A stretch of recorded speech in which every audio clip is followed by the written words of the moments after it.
Assalamualaikum warahmatullahi wabarakatuh. Dengan saya Mariam Kasim, saya pengajar di SMA Terpadu Wirabakti Gorontalo. Saya pengajar sosiologi. Baiklah, pada kesempatan kali ini saya akan membawakan materi fungsi sosiologi untuk mengenali gejala sosial di masyarakat. Sebelum kita masuk pada materi hari ini, saya akan menyampaikan kompetensi dasar yang harus kita capai.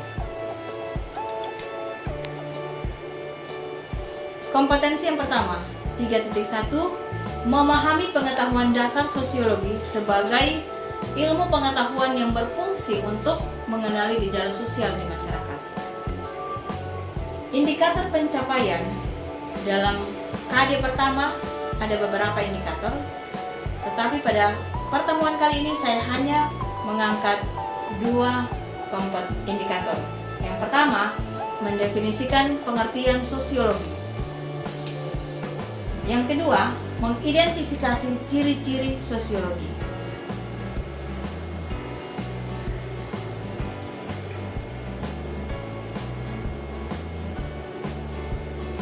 Sekarang kita akan masuk pada indikator yang pertama mengenai pengertian sosiologi. Sosiologi merupakan ilmu pengetahuan yang mempelajari tentang kehidupan masyarakat. Sosiologi mengkaji hubungan sosial antar masyarakat yang tersusun secara ilmiah berdasarkan pola pikir kritis. Menurut para ahli, definisi sosiologi dapat dijelaskan sebagai berikut.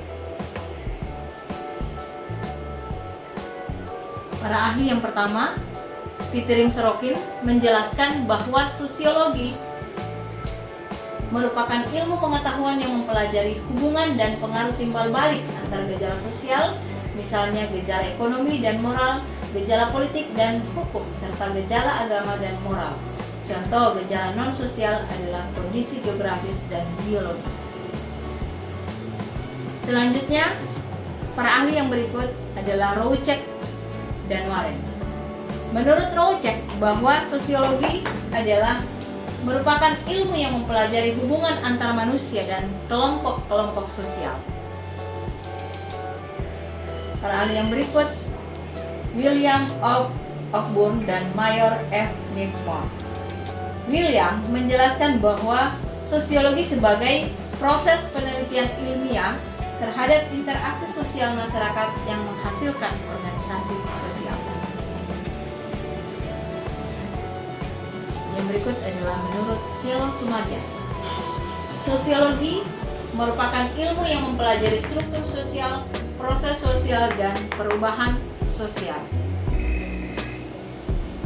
Selanjutnya, menurut Stewart, bahwa sosiologi merupakan studi ilmiah tentang masyarakat yang meliputi kelompok atau grup, lembaga atau institusi, organisasi, dan interrelasi antara anggota masyarakat.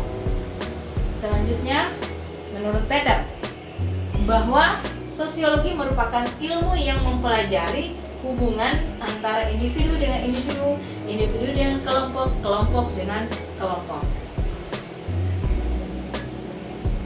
Dengan demikian, dapat disimpulkan bahwa sosiologi merupakan ilmu yang mempelajari hubungan sosial kemasyarakatan melalui proses interaksi sosial sebagai bidang yang saling berhubungan.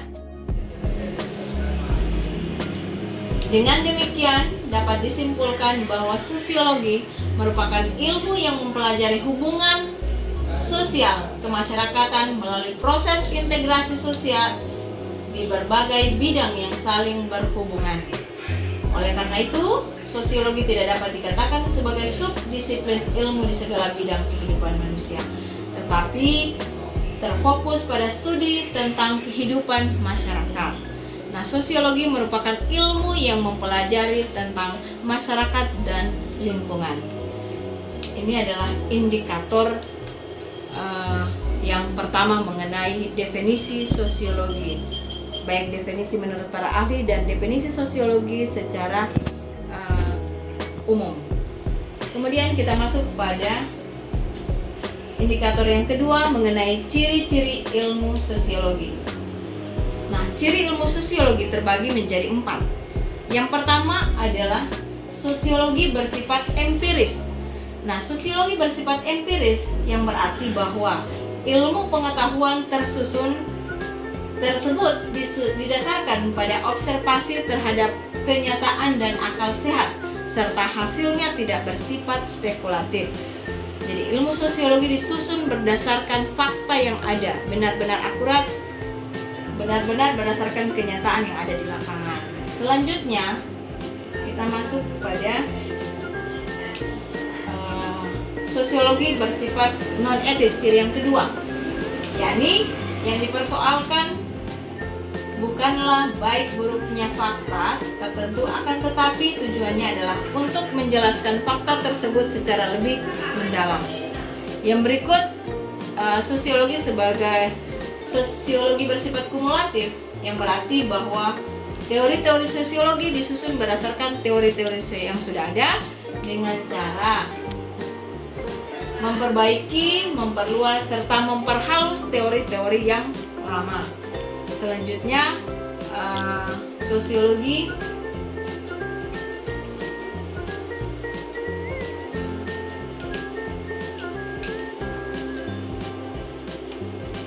bersifat teoritis, yaitu ilmu pengetahuan tersebut selalu berusaha menyusun abstraksi dari hasil-hasil pengamatan. Terima kasih, jangan lupa like, comment, and subscribe-nya ya. Terima kasih.